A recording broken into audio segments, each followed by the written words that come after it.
All right, now we're continuing in the Dvar Malchut, and the Rebbe is on this amazing subject of the goal of creation.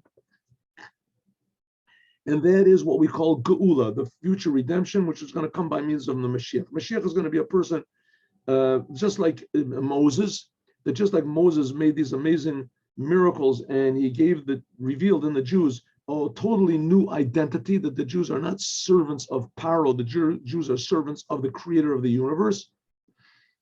And so Mashiach is going to do the same thing. There'll be slight differences between Mashiach and Moses, but in general, that's the same thing. Just like Moses gave the Jews the Torah, Mashiach's whole thing is going to be Torah. Just like the Mashiach, that Moses revealed the Jews' true identity, so Mashiach will reveal the Jews' true identity. The same thing as Moses brought the Jews out of Egypt toward Israel, as Mashiach will actually bring them into Israel, right? Into Israel. Just like Moses unified all the Jews, as Mashiach will unify all the Jews. The main thing of the Mashiach is going to be the Torah and the commandments. But says the Rebbe, there's something even greater than that. Mashiach will reveal God in the whole world. He'll reveal the Creator. That's the idea of Geula. In Gola, which means exile, using the exile, and only by means of using the exile properly, by using every situation that we're in, every difficulty that we encounter, every challenge that meets us in life, we use every moment as an opportunity to be positive and to bring three aspects of God, three ALEFS, into the Gola. Gola means exile. Exile means where you don't see godliness, all you see is yourself, everything is confused. There's tension, and there's anxiety, and there's depression, and there's fear, there's lust, and all these negative addictions, all these negative things. That's what's called exile. We don't see any purpose to the whole business. And our job is to take this exile and the challenges which it presents to us, and to put in every situation that we're in, Aleph. What's the letter Aleph? The letter Aleph transforms Gola, exile, to Geula. Just adds one little letter, and all of a sudden the whole thing you reveal, what's the cause of it? What's the real meaning of it? And says the Rebbe, this Aleph has three levels to it. Aleph, first of all, there's an Alufo Shel Olam, that there's a master of the world. Know that there's God, he's creating the world. Aleph, from the language of teaching, Aluf Chachma, that's the Torah. And Aleph, from the language of Pele, which means miracles. We have to put these three as much as possible into every aspect of our lives. Since the Gula, since this future redemption comes by means of the Mashiach, move on, so it's understood. Shekam, but Mashiach, that also in the Mashiach, there has to be these three things of the future redemption. By preceding what it says in the Rambam. So Mashiach has to have all these three Alefs. Namely, the God is the king of the world. The Torah, Aleph, God gave the Torah, and miracles. Mashiach has to have all these three. What are we talking about? And we realize we're talking about the Lubavitcher Rebbe. He's the Mashiach. The Lubavitcher Rebbe said the previous Lubavitcher Rebbe is the Mashiach. In fact, all of the Rebbes of Chabad are the Mashiach of their generation. Their goal is, like the Rambam says, their goal is to bring every Jew to the awareness that God is giving us the Torah, the commandments. Jews are sons of God, Jews are servants of God, Jews are the wife of God, partners with God, to wake the Jews up to do the Torah and the commandments, and then eventually to build the temple and to bring the Jews to Israel. But his purpose is to arouse all the Jews and gather all the Jews. And that's Mashiach. Okay, so, how does he do it? He has these three Alefs to change the exile into redemption. Sometimes you look at some Jews in the world, right, that are in government, who knows, in the media and this, and you think, how is this guy ever going to be religious? I mean, no, there's absolutely no way. This person, he is so infinitely far away, he's in a totally different direction. There's some Jews, they don't even know that they're Jews.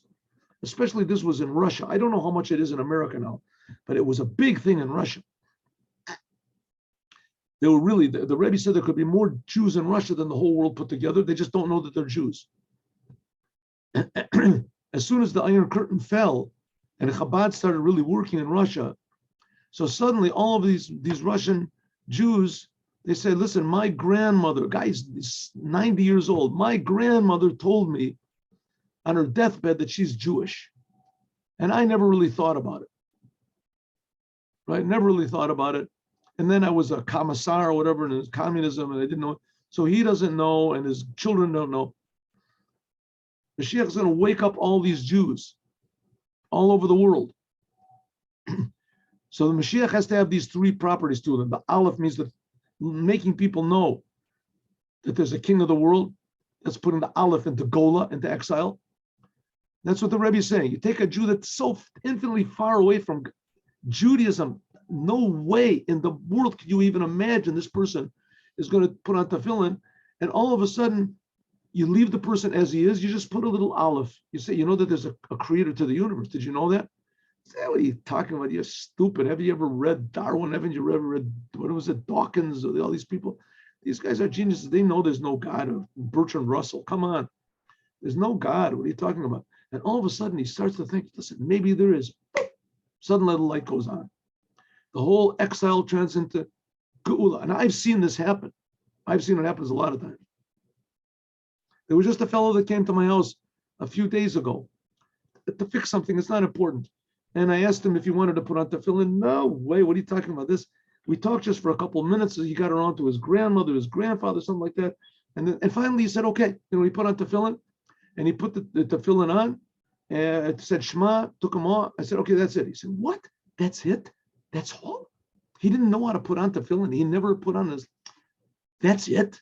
I thought it was a big thing. That was going to. He was ready to give me an hour of his time. Jews have something inside of themselves that's just incredible. So the Mashiach is going to be the one. Why did I ask this person to put on tefillin? Because the Lubavitcher Rebbe said you have to do it, and that every Jew will agree. If it was on my own, I would never do it. And here we see it works. So the Mashiach himself has to have this three levels of Aleph. That God is Alufo Shalom, the king. God is Aluf Chachma. He gave us the Torah, gives us the Torah. And Aleph Lashon Pele does miracles. First of all, let's understand what the Rambam says. Rambam says that the King Mashiach is going to be from the house of King David and from the seed of King Solomon. The Lechior at first glance is not understood. Mashikaduv, that what he says, that the Mashiach comes from David, from King David. Like it says in the Rambam writes in his law book, Yara Chazaka. This what he writes. This is in the Mishnah, the Mishnah of the Rambam. Harizeh, because that David, he's the main thing of the king. David, he's the king, and the kingship will never remove from David. David, since the King David was anointed as he merited in the crown of kingship, him and his children forever. Malchi David, the kingship of King David, they stand forever. Why does it have to say that he comes from Solomon? We can say in a deeper way that the reason the Mashiach is also connected to Solomon. King Solomon was the son of King David, right? So that's unnecessary to say King Solomon, right? Wrong. We'll see why. King Solomon, in the days of King Solomon, it was something like the situation that's going to be in the future redemption. King David, in the time of King David, there were wars. Until God said to King David, you can't build the holy temple because you spilled a lot of blood. True, he was saving the Jewish people and etc. But nevertheless, he spilled a lot of blood. And therefore, he couldn't build the holy temple. Which is not the case to King Solomon. There was peace in the world. And therefore, Shlomo. That's why his name was called Shlomo, because in his life there was shalom. Me'ayin shleimus is something like the peace that's going to be in the future. Right? People like peace. Peace is a good thing. Right? You don't have to worry about killing someone or getting killed. Right? Somebody's going to drop a bomb on you, something like that. You can get along with you. You can go along with your life. You can be productive. Yesh Shlomo, we can say, that the reason is, by King Solomon, was ultimate wisdom. It says the King Solomon was the wisest of all men. Zotamer, this means to say that in addition to the fact that he was a king, there was also by King Solomon also wisdom. The audio turn even more. The terror of Chachma Shlomo, the King Solomon's wisdom was so great, Mikol Chachmas Mitzrayim, than all of the wisdom of Egypt. Now it says that the Egyptians were tremendously wise people. It says even by Moses. Remember that Moses, it says that Paro and they knew how to turn sticks into snakes. They could turn water into blood. There's nobody that knows how to do that today. And they did it with their wisdom, their understanding of the spiritual worlds. That's the first level. Yitron shel Aleph, Alef Chachma. That's the idea of wisdom of King Solomon. That's like the wisdom of the Torah. I will teach you, Aleph, Shemitkaleh, that will be revealed by means of Gola, and which will be revealed through and by means of the exile. Exile is the wisdom of Egypt. So King Solomon, first of all, he was a king. That's like this first level. Alufu Shalom. He represented the king of the world. Also, King Solomon had wisdom. That's like the Torah. That's the other Aleph. But Koach Zeh, and this power, it says, Kol Chachmi Agoyim, that all of the wise men of all of the other nations, Nizbatlu Be'etzem, they were totally surrendered regarding the wisdom of King Solomon, and it wasn't by means of any wars. Alken, therefore, Nikra Shlomo, that's why his name was called King Solomon, Shlomo, because his main thing was he made peace. How did he make peace? That everybody was negated to him, right? People had an idea, all of a sudden this wise man has an idea, stands out, hey, let's make a war, Aram makes a war against, Syria, let's make a war. I said, listen, let's ask King Solomon, he's wise. What, he's wiser than me? No one will tell me what to do. Listen, I want to tell you a couple of examples. Yeah, maybe I'm not so wise as I think. It says, odds almost that all the nations, they brought to King Solomon all of the sparks of holiness, like it says by the Queen of Sheba, Malka Shva. This is something like the peace that's going to be in the future. It says even the wild animals, they didn't do bad and they didn't destroy one another. Because the world will be filled with the knowledge of God. That's what's going to be in the future. By King Solomon, the wisdom and the greatness and the godliness that was in Jerusalem, they came to Jerusalem. By Melech HaMashiach, the wisdom is going to be everywhere. Everywhere. It'll be greater in Jerusalem and in the Holy Temple. It'll be greater. But nevertheless, that same revelation will be ever God. It's God. There's only one God. God will be revealed everywhere. Right? God is all there really is God. It's just not revealed. Mashiach will make it revealed. Al derech habirur, like we said, by means of learning Torah. And when a person learns Torah, it says that the wisdom of the Torah, that really separates the bad from the good, like it's going to be in the future. It says, Ro kol basar, that all humanity will see. People will see the wisdom of God. The Yodea kol Pa'ol, like we say in our prayers of Rosh Hashanah, every creation will know that you're creating it. The Yesh Lomer, we can say, Shazen Nogel Shlemos Inyan Malchus. This is really the whole idea of completing God's kingship. And therefore, Eitzel Shlomo by King Solomon kingship was complete. Vayeshev Shlomo al Kisei Hashem, that King Solomon sat on the throne of God. B'matzav shel menucha v'shalom, in a way of peace. Why peace? Because everybody surrendered all of their egotism and all of their selfishness. They surrendered it to him. B'chalalus. Like a person goes to a doctor, right? A person has a pain in his stomach, and he goes to a doctor, and the doctor says, because you eat too many the popcorn. Don't eat popcorn. No, but I really like popcorn. I don't like it. No, do what you want to, but I'm telling you, it's not good for you. So he stops eating popcorn. It's good. All of a sudden, his eyes get blurry. What's going on? He goes to the doctor. Why are my eyes blurry? He says, you eat pickles? Yeah, oh man, I love pickles. Oh, don't tell me. Come on, doctor. Don't tell me I can't eat pickles. He says, that's what's making you blind. You can't eat pickles. Stop it.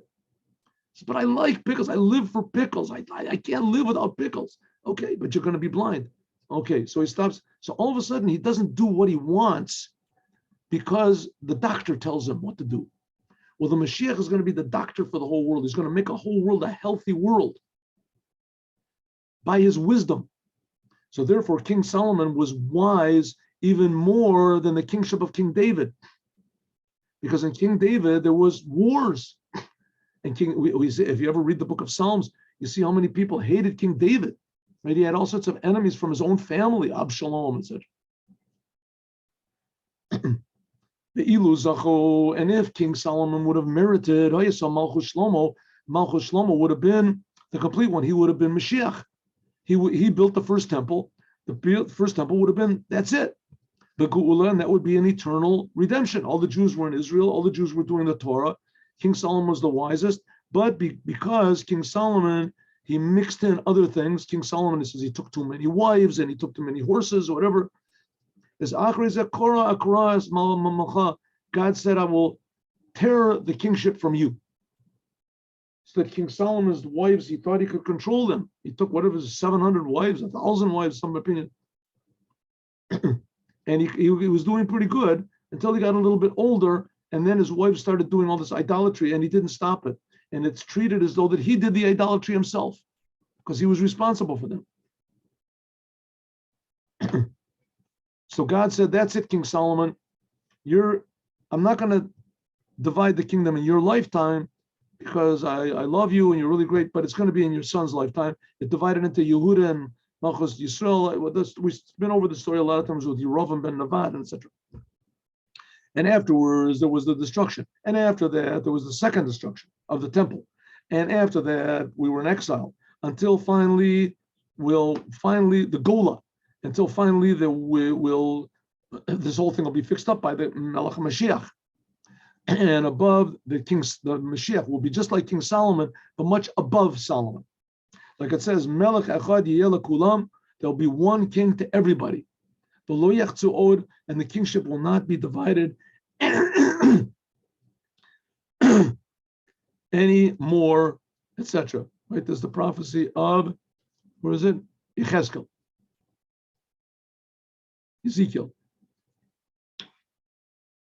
According to this, now we can understand that the whole idea of the Mashiach.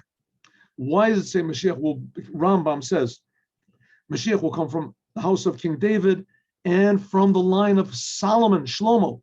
Because the whole novelty of Mashiach will be also David, he'll be a king, and also Shlomo, peace, wisdom.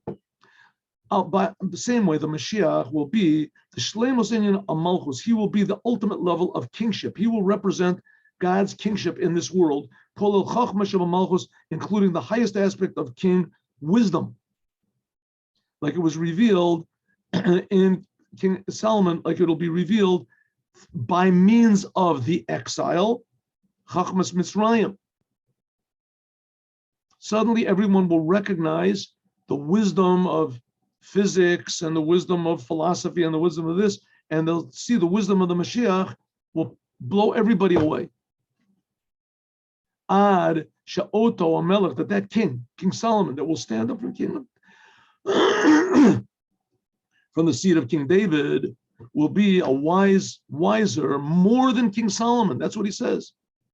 And he'll be the ultimate, that'll be like the level of Pella, the third aspect of Aleph. Nosef, in addition to the fact that he'll have the mind and the emotions of a king, it says even more of a Nachal of Ruach Hashem. This is a prophecy from Isaiah. That will rest on him the spirit of God, the spirit of wisdom, spirit of understanding, the spirit of advice, power, Ruach Dea, knowledge, fear of God. That's what it says by Mashiach. Where does it say this? 6. It's a pasuk in Isaiah. And a pasuk in Isaiah.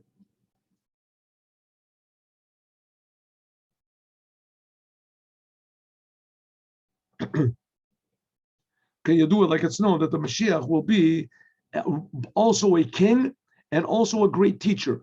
He'll be a king like King David, and also a teacher like Moses. He'll teach all the people Torah, including the niflot shel pnimiyat Torah, the secrets of the Torah. That's what we're learning now. We are learning the wisdom of the Mashiach. The Lubavitcher Rebbe is the Mashiach, and we're learning the wisdom of the Mashiach. Here it is. There are, I think 30-something books of letters that the Rebbe answered people. This is just like in the first 10, 15 years of the 40 years that he was Rebbe. And a lot of letters that he writes are advice to sometimes people who are big geniuses and big professors and great Torah scholars.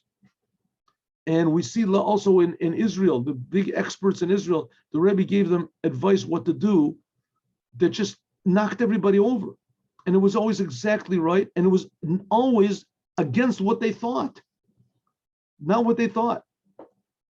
There's whole stories about Arik Sharon. You could fill a book. There are books that are filled. The amazing miracles that the Rebbe made in the 6-Day War and the Yom Kippur War, and this, the advice that he gave to Arik Sharon, and that he should attack and he should do this against everybody, against his own incredible advice, in order that each and every Jew should have the power to receive this thing of Mashiach. Okay, good. We got the Mashiach, and here's the Rebbe and the miracles and everything. So what's going on? Why are we still in this terrible exile? It says, in order that the Jewish people have the power to receive all of these blessings from Mashiach, the idea of kingship and wisdom and miracles, there has to be something like, in every Jew, there also has to be something like these 3 levels. That every single Jew has a spark of Mashiach. Therefore, each and every Jew, we say this in the prayers of when they take out the Sefer Torah on the holidays, it says, V'yekayem banu, may it be fulfilled in each and every one of us, each and every Jew. The sentence that says, the sense of Isaiah, that there rests upon him the Spirit of God, and everybody should have the Spirit of God in him. This kingship, emotions, intellect, which is connected, etc. Essential emotions, and we should feel truth. So we have to prepare ourselves. How do we prepare ourselves? Listen to this. Zeh Tochen Mishnah. That's what it says in the beginning of the 4th chapter of Pirkei Avot, the chapters of the fathers. It says, who is a wise person? Who is a powerful person? Who is a rich person? Who is a happy person? That's what it says. I'm sorry. Who is a wise person? Who is a powerful person? Who is a rich person? And who is an honorable person? An honorable person. Good. Yadu, it's known. She'em keneged arba dargos. This is 4 levels which are divided up in every single person. In every single person, and we're talking about the Jews. The Mishnah says, who is wise, who is powerful, who is rich, and who is honored, honorable. These are 4 attributes that we should develop in ourselves. They correspond to the 10 sfirot, the 10 powers of the soul. It also corresponds to the 4 letters of God's name. How does this work out? What are the 4 things? Wise, powerful, rich, and honorable. Who is wise? That's Chachma. Gibor, that's Bina. Powerful, it comes from Bina. It's on the left side. Right? Like we just finished saying, a person who understands he's got power. He can be the general of the army. Ezu Ashir, who's a rich person? That's Tiferet. That includes all the emotions. Who is honorable? Honorable, that's Malchut. That's the lowest aspect. Now let's explain this. Because that every single Jew is a part of God from above, in addition to be made in the image of God like everybody else, but a Jew also has a second soul, which is called, that's why we're called the sons of God. We have a special soul, which is a part of God from above inside of us. And even more, every single Jew is a part of God, not just a little something inside of us. It says that every Jew All the Jewish people are a part of God. Sha'etzem, that the essence of God, or the essence of anything, if you grab a little bit of it, you're grabbing the whole thing. Grab a little bit of godliness, that's the whole thing. Therefore, there's inside of every single Jew the 4 letters of God's name. The 4 letters of God's Aleph, Lamed, Vav, Hey, that's Elokah, that's the Alufo Shalom. There's the 4 letters of God's name, Yud Ke, Vav Ke, that's God, which is above the world. Let's see. We have to reveal these 4 things inside of us. So we don't know who we are. We don't know who we are. What does it mean, sons of God? Every Jew is a son of God. Is that real? I mean, is it real? Yeah, that's what the Torah says, right? That's what the Torah says. There's one whole big religion, 2.5 billion people, and that they worship somebody because he's a son of God. Okay, they're making big mistakes in how they interpret this, but the fact is, it's a fact.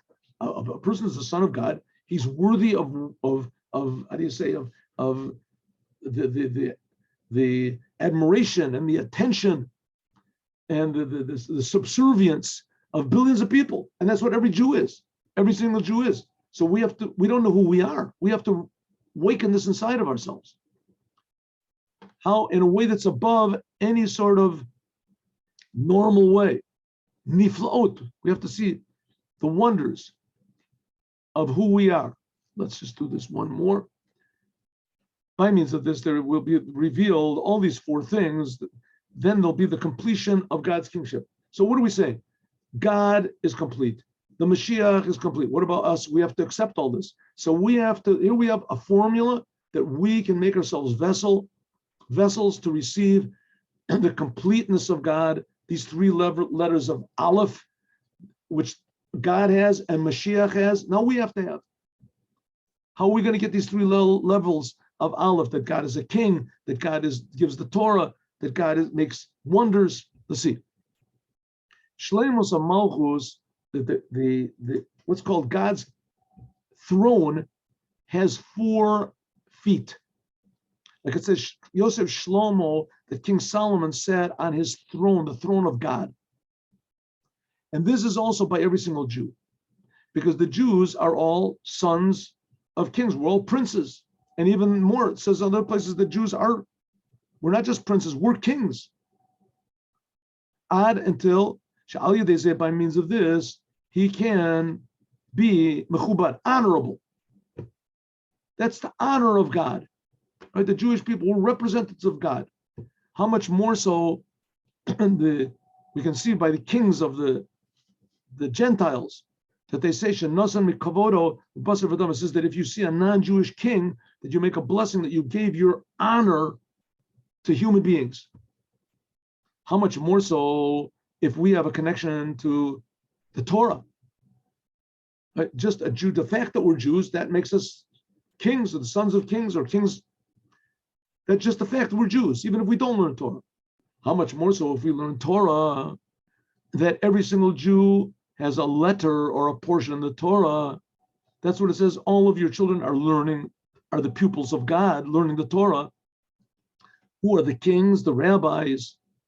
By means of this, we can reach this level of the wisdom of King Solomon.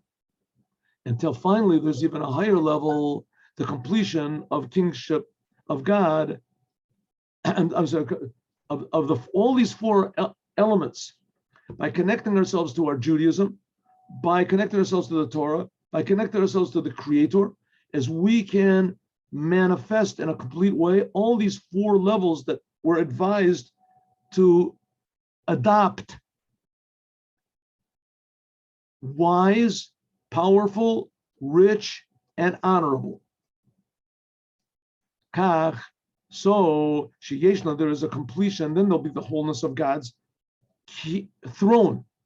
The 4 feet of God's throne is also corresponding to the 4 letters of God's name, and these 4 aspects: wisdom, powerful, rich, honorable.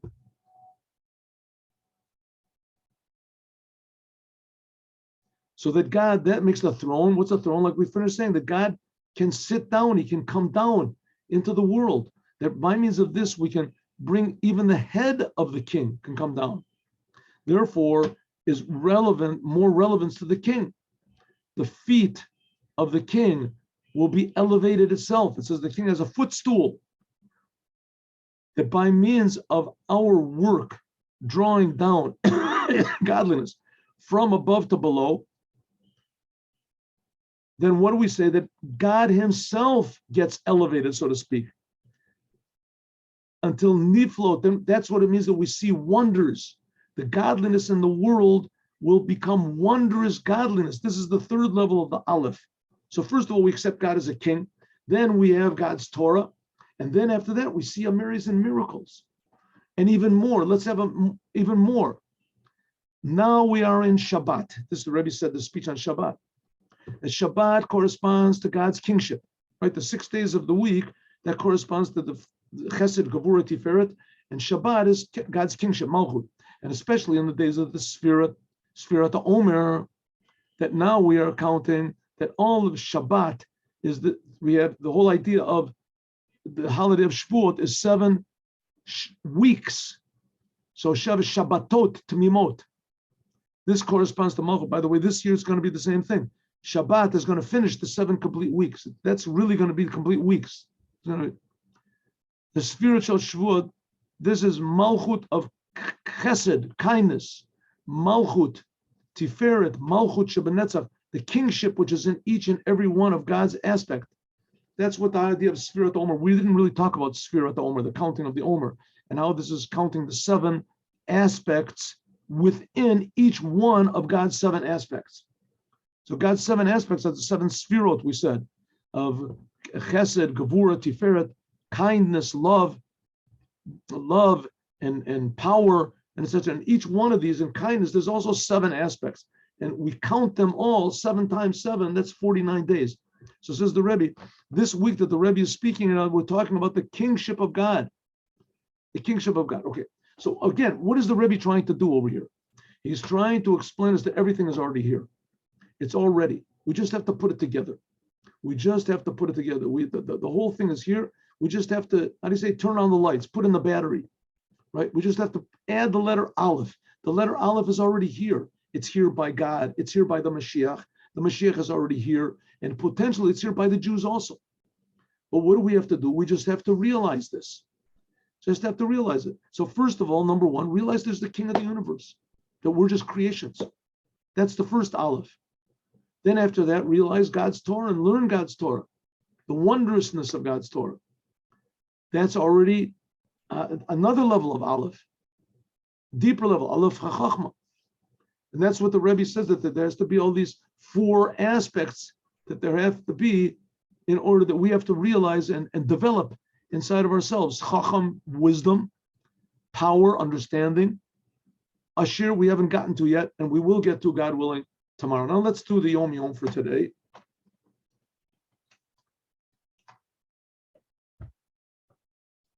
Today at 3 o'clock, we'll continue learning the Chumash, and we'll do Pirkei Avot. We did Pirkei Avot. We did okay yesterday. We did the first Mishnah.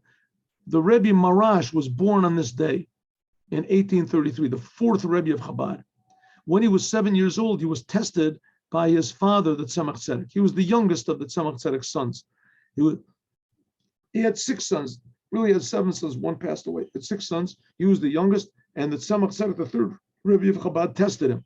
He did so well that his teacher was also there, that the teacher was amazed. He was amazed, very impressed. Unable to restrain himself, he said to the Rebbe's father, the Tzemach Tzedek, who at that time was the Rebbe, what do you say? Look at, isn't he marvelous? Amazing. And the Tzemach Tzedek said, what do you want? Tiferet Shebet Tiferet does well. Tiferet Shebet Tiferet, that's the aspect of God that we're counting this night. Actually, yesterday night, on this day. This day corresponds to what's called the beauty of beauty, the splendor of the splendor, the goodness of the goodness of God. And that was represented by the 4th Rebbe of Chabad. As we'll talk about more, God willing, hope to see you all at 3 o'clock today. Have a good day with Moshiach now.